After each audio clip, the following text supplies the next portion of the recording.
Hello, I'm Doug Muzzio. This is City Talk. He's been called a free speech warrior, a traitor, and worse. He was the co-host of the best talk show on commercial radio. He's a self-described avowed communist, atheist, and civil rights activist. He uses a rickety ladder to put up Christmas lights, owns firearms, and enjoys having a beer or two at night, and who admits that if a teenage version of him came to date his daughter, he would have the boy arrested.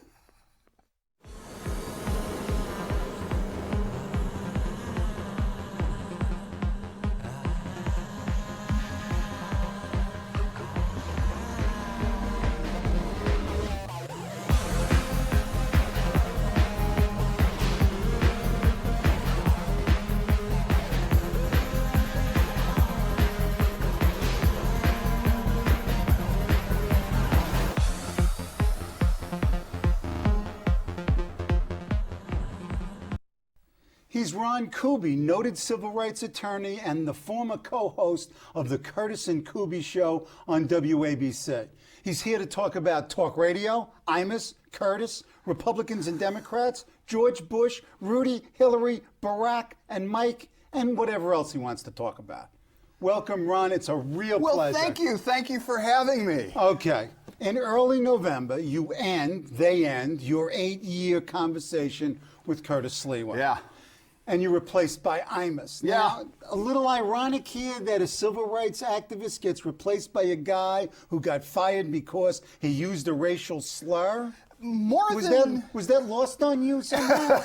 it was more than ironic. It was just, you get the sense that the universe isn't spinning properly on its axis. Right. Okay. Here's Don Imus, who's it made went from left to right or right to left. We don't know. He's made a career out of saying these vicious and vile things. I've always defended him on free speech grounds. I never thought he should have been fired. Right. But I didn't think he should get my job as a reward after he was fired. Here I am. I spend my whole life as a civil rights activist, both on the radio and in court, trying to promote equality in this city and in this country. And this guy makes a racist statement. He loses his job, $20 million payout, an 8-month vacation, and then he gets my job, and I became like the collateral damage of censorship. What did I ever do? Or what did Imus do to earn your spot? What was it? Talk about the relationship of WABC to you. How did you find out? What was their behavior? What was their motivation? Why? Why we want to know? Yes. Well, look, I think two things were happening at the same time. The decision to bring back Imus was a decision very much made by Citadel Broadcasting. They bought the ABC radio division on June 12th, which was the day their stock started to drop dramatically, and it still hasn't recovered. There's a little glee there, but go ahead. Just a touch. So they bought us, and almost immediately the CEO of Citadel, Fareed Suleiman, began saying very nice things about Don Imus publicly. And I'm thinking, this sounds bad. This sounds really, really bad, but I figure they're not going to get rid of us because we always beat Imus in the ratings. We made the station a lot of money. Our show was sold out for advertisers. Award-winning, everything. Right. But in the end, it was, I think, a corporate decision at a very high level, and I think the reasoning goes something like this. If you put Imus on in New York first, and you impose him on hundreds of other stations that you own around the country. Sure. That means you can fire 200, 300, 400 local hosts and their air staff, and then you will make money, even if his ratings are not as good as our ratings. Wow. That was one thing. Go ahead. And that explains why we lost the morning show, despite the fact we were so successful. And had better ratings. Right. The other thing, though, is why they got rid of me. Right. You. You noticed that. Not Curtis. You. Right. Why you? Right. Why me? And that very much has to do with a local decision, and it's a very ideological decision. It falls within the new Orwellian word for this in radio is called stationality. Uh-oh. Yeah. The idea is that radio stations aren't like a buffet restaurant where everybody comes, oh, I like the leftist Kuby, oh, I like the right-wing Hannity, I'll have a little bit of this, maybe a side of that. No. Radio stations have personality, their own personalities like people, but their station. So it's not personality, it's stationality. And my boss very much wants and wanted WABC's personality to be a right-wing, conservative personality. That's what he wants. But it is. You were the only tick in the hole. Well, that's right. I was the dog in the manger. Right. So they got rid of me. And now it's perfect. Now, this notion of stationality, though, goes to the left as well as the right, even though the right dominates talk radio. Did you need this ideological consistency? What does that say about the listener? I don't know that it says anything about the listeners. Go ahead, because go ahead. our listeners, when I got fired, Oh, okay. Go ahead. our listeners sent me over 1,000 emails and letters. And I know they sent them to the station saying, what we loved about the show was the balance, the debate. I'm a conservative Christian Republican, but I like listening to Kuby on this. I didn't agree with him, but now I know what the other side is thinking, and I understand why the other side thinks the way they do. We gave balance, and the listeners like that. The programmers, their idea is what we want to do for people is we want to cocoon them. Right. Make their it own easy. bias. So you can't happen to run across a contrary opinion. Right, and that makes that is a form of vindication, I suppose, if you sit there day in and day out and you listen to a variety of differently shaped mouths, all saying the same thing that you already believe. Wow, I'm really popular. And that's why the Republicans are doing so well around the country. They've been doing a lot of this. Right.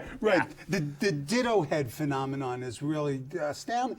But you guys were the most successful of the conservative liberal pairs. There have been other pairs on radio and even less successfully on TV. It doesn't tend to work. You guys were the only ones where it really worked. Why? I wish I knew. I did, really wish I knew, because both I would, intense and crazy and know a lot. I think that both of us were very passionate. Curtis and Kuby were passionate. We cared about the things that we said, and we brought very different things to the table. I mean, Curtis brought a tremendous amount of energy and intensity, and he really appealed to people's emotions, to their ids, to their guts. Oh, okay, good. I always aimed higher. Of course you would. Of course I Naturally. do. I would try to appeal to people's logic and their intelligence and their reason. But people don't always make decisions. People don't even always make the right decisions based on logic. Sometimes, look, I feel that this is wrong, I'm not going to do it. I'm going to make a moral decision even if it's not logical. So Curtis would quote unquote win these arguments as often as I would. Right. And our styles sort of meshed together in a really entertaining way. We could take a joke, we could make a joke, we could take a hit and give a hit. Right. People felt entertained, and they felt like they learned something that was worth knowing that they didn't know before they tuned into that segment. Right, and what was interesting was that you were both very articulate spokesmen and felt for, what did you learn? What did you learn from him, and what did you learn from your listeners? You did it for 8 years in the morning, and then you did it for a couple of years before that. What did you come away with overall and almost on a daily basis? What did you learn? Well, you know, again, 8 years of doing this, and this is primarily a conservative audience that's not going to agree with me. And I suppose the first thing I learned that was the most important thing is I learned to respect them. They're not crazies. They're not fascists. They don't admire Hitler. They are people very much like me in terms of what they want for their country, for their families, for their society, the civility, the decency, the security, safety, and the liberty. We really want the same things. And then I learned that the way I can talk to them is to convince them that I'm like they are. Right. I really am. I want these things too. So let's talk about how we get there, why we disagree, the points at which we disagree. So it was the developing the mutual respect. The audience began to respect me, not because they agreed with me, but because I was always honest with them. I was always transparent. I explained how I got from point A to point B. And I began to respect them because they are not the enemy. Right. And we have common enemies, but we are not each other's enemy. And so that was incredibly important. Did it cause you to change the way your opinions and the way you look at it, or just give you this new respect? Were there any aha moments where you sat there and a listener said something that just struck you as being right and caused you to rethink what you were? Never. It doesn't really work like that No, for it me. doesn't. It's Okay. sort of the gradual, more like the water wearing away Okay, at the stone. the erosion technique. Part of the development and part of my changing opinions, particularly with like social and cultural issues, was I have a child. And the audience, when I started doing the show in 1996, my child was 4 years old, and she grew up on the air. I never named her because that wasn't, I never gave her name out over the air, but I would make reference to her in the stages she was Oh, I on. know. Yeah, Right. absolutely. You know, the adolescence, the when she first used the term store credit in a sentence. I mean, I was 30 years old before she knew it at the age of 8. Hey, Dad, I got a store credit. And people could relate to that. Sure. The problems of schools, the triumphs, the sports, the dealing with others, all of these things. And it was my life and the lives of our listeners and my family's life, and they could relate to that. And I began, I think, culturally in terms of how I view sex, drugs, and rock and roll, where I was a huge fan of them when I was a 15-year-old boy. Right. I'm not such a big fan now that I'm the father of No, a I 15-year-old know. girl. That's why I used the line about, having the boy arrested if he looked like you. I know it happens. I mean, you look at life differently. You miss it, obviously. I miss it. I miss it terribly. I miss it so much more than I thought I would, because I spent all of these years trying to process what I was doing. Is this serious enough work? Because, we on the left, we're serious people. I understand that you're serious people. as a heart attack. And is this too frivolous? And I finally realized that no, this is every bit as important, if not more important, than what I was doing in the law in terms of talking to people and exchanging ideas. Sure. And I finally got to the point where I thought, this is good work that I'm doing. It's something I'm really proud of doing every day. Then I get fired. So yeah, I miss it. You want to get back? I do. You have prospects? There are feelers out there. I've spoken to some people. People have spoken to me. Technically, I'm still under contract with ABC. The way they fire you, they don't just fire you and give you a settlement. No. They give you a notice of termination. Right. Which says you are working for us for another 6 months, but you don't have to do anything, and we'll pay out the rest of your You sound your like a salary. college professor. Oh, no, I'm sorry. So I can't really negotiate with other okay. stations, and they can't negotiate with But you me. can talk. Yeah, and what's the difference between a discussion over beer and a negotiation? I'm trying to, as a lawyer, Right. I'm trying to stay well on the right side Okay. or the left side. Left, come on, of come that on. issue. But I would love to get back. Would this include a Curtis and Kuby? I mean, is this a reprise? I hope so. I mean, the show that succeeded Was Curtis and Kuby.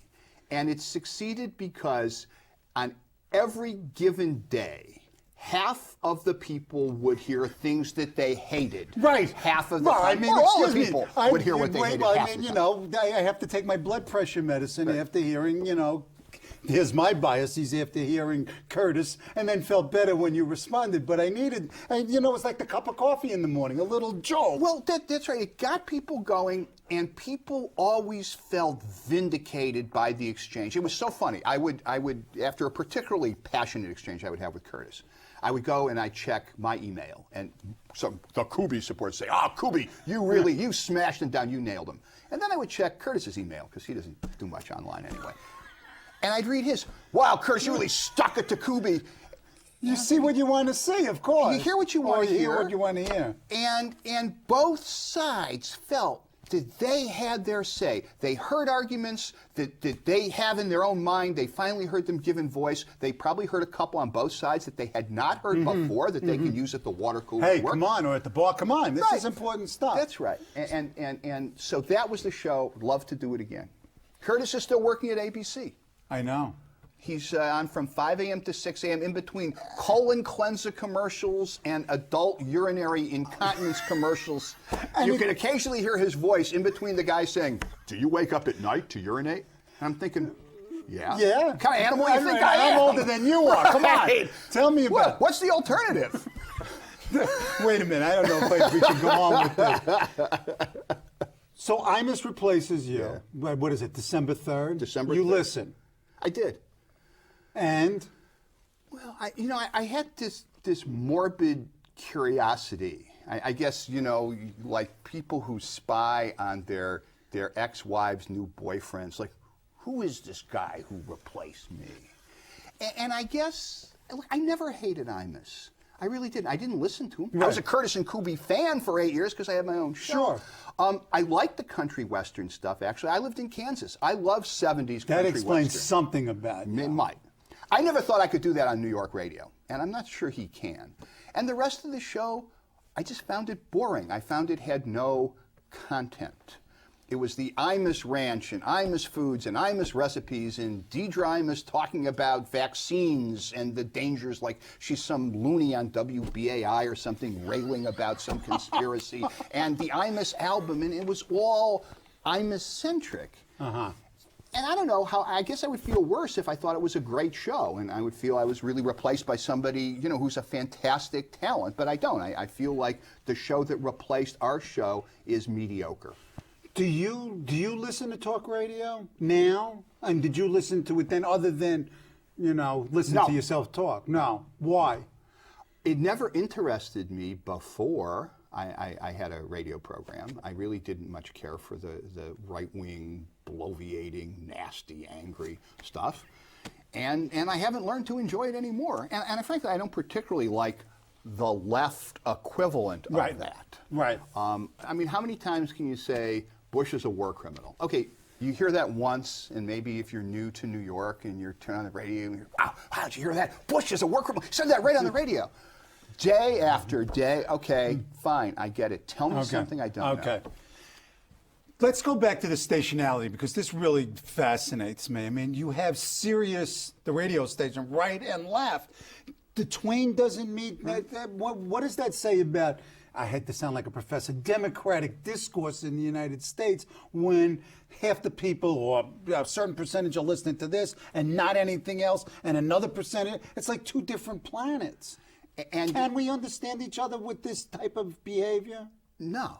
I mean, ultimately, if this is the direction in which the medium goes, you're going to have two sets of people who share absolutely no mutual understanding about anything. I mean, not even agreement, but just understanding is lacking. Right. And that's one of the things that our show did. The left wing got to hear Curtis and understand how he felt about this issue, and why he felt that way. The more visceral element. And the right wing got to hear my reasoning and my logic about these issues and how my opinion on, say, a civil rights issue, and they may disagree with the outcome, but they agree with the underlying principle of less government interference, more liberty for citizens, and that's why, in this case, I support this position, even if you don't like the outcome. And people say, oh yeah, I get it. I understand this now, and I may still not agree with Kuby, but I understand it. And talk radio, and radio generally, isn't promoting that. It's all now in the business of trying to treat the listeners like they are part of a small, exclusive club being preyed upon by the enemy. And the host is going to defend you, the listener, against them, against the immigrants. Although it's sort of hard to blame the current economy on the day labor out there, but the Republicans will try. They're going to defend you against the Democrats. It's like, wait a second, Republicans controlled all three branches of government for 6 years. How can the Democrats do anything? And that kind of thing. And also there's an anger, there's a vitriol that you hear that is really off-putting. And this notion of ditto heads, this sort of mindless adoption of the host position, what does that tell us about? Does that tell us anything, or am I just venting a little myself? Well, you know what? I hear Rush. I don't hear Rush as a particularly angry person. Okay. I really don't. Okay. I think what Rush does very successfully is he so distorts and draws such a caricature of those who disagree with him that he enlists his legion of supporters to say, I, Rush Limbaugh, am going to defend you against this. Okay. And a lot of people find him entertaining. his audience doesn't hear anger, and that's true of Hannity. It's not so true of Michael Savage, Yes. who is very extraordinarily vitriolic.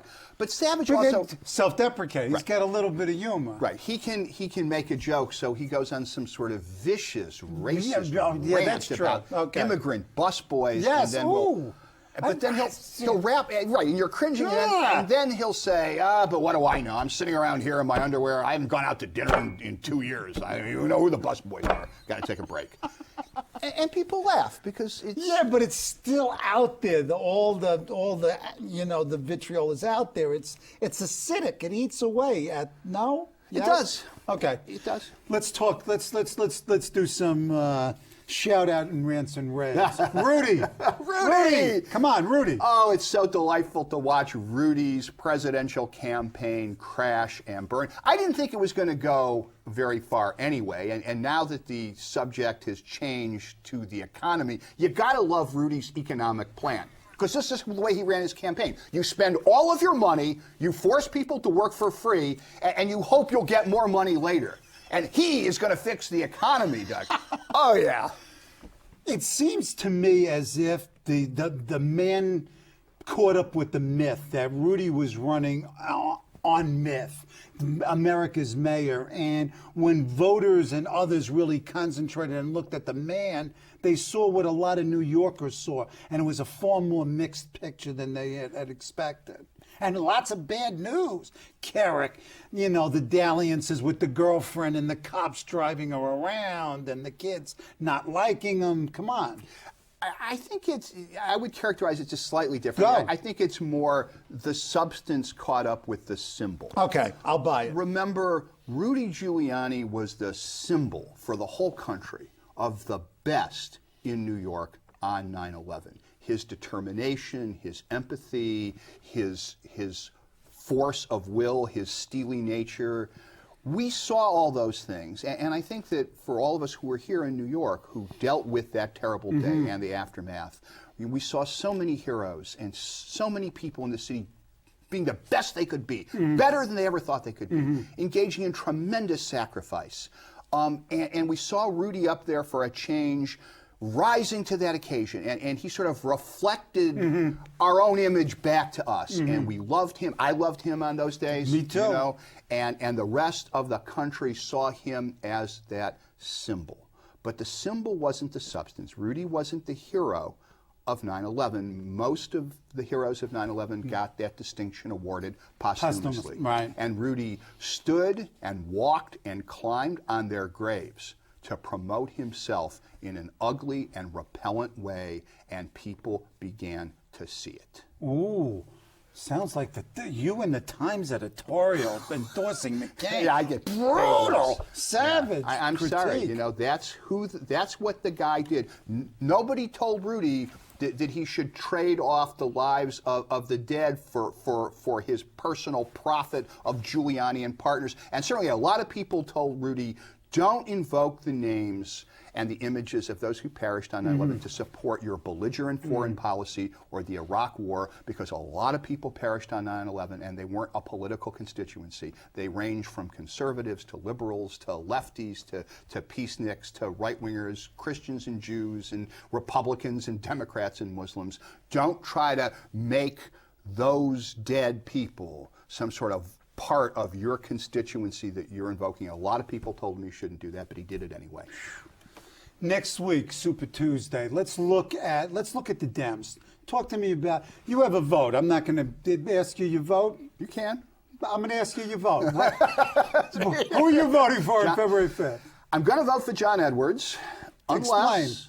unless I think Obama is close enough in New York to catch Hillary, in which case I will, with great reluctance, vote for Hillary. Wow. Why? I support Edwards. I've supported Edwards for years, particularly on the war. Okay. The war in Iraq, which, he voted for it, he repented of it early, and has been a consistent critic. Hillary has been just terrible on this issue, consistently month after month and year after year. And I have tried to like Barack Obama. I really have. And maybe it's just because I'm old. I hear words like change. And I say, well, what are you going to change? How are you going to change it? And why is that change that you're going to make be better than what we have now? I'd like some answers to those questions. I'm not mesmerized. I mean, if you were to substitute the word change, and when Barack Obama says change, try this. Imagine he's saying the word better. You deserve better. America deserves better. I am here to give you better and to bring better to this country. After about 5 minutes, you'd say, what is this man talking about? Okay. Right. Okay. Now, let's say that you were a Republican, there's some kind of transformation, and you have a vote in the February 5th primary. Who are you voting for?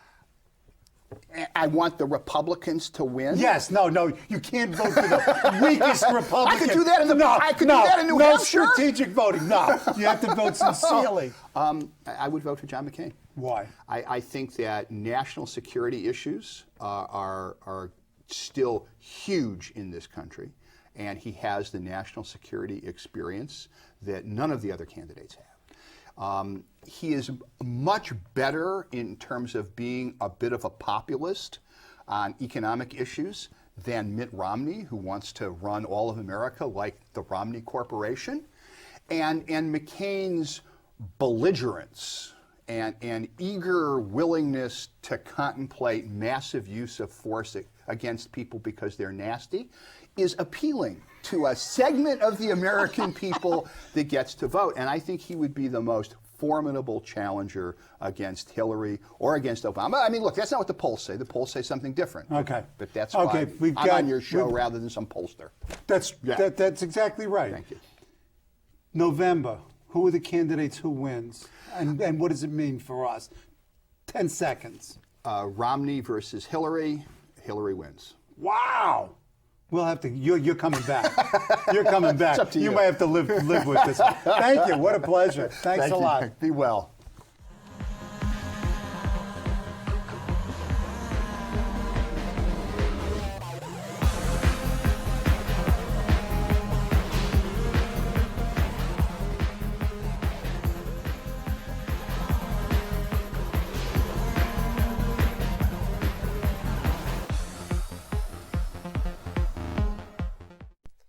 Hello, I'm Doug Muzzio. Let us know what you think about this show. You can reach us at CUNY.TV.